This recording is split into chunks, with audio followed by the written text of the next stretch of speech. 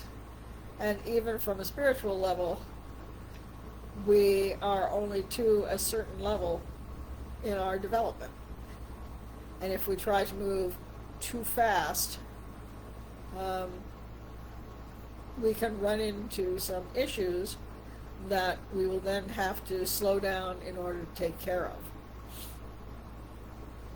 We say in spiritualism that you can make a big jump very quickly. That's still true. But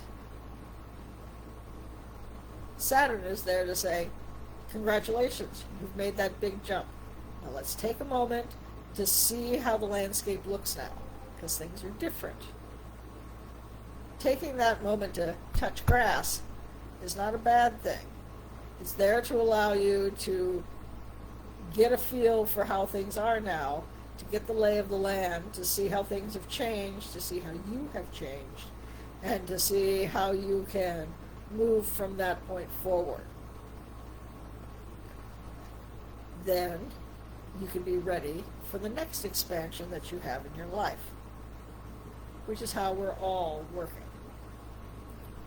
As I said, this is the last of the classical planets. We'll be doing some stuff with spiritual healers for the next couple of weeks. And so I will see you next week. Have a wonderful time.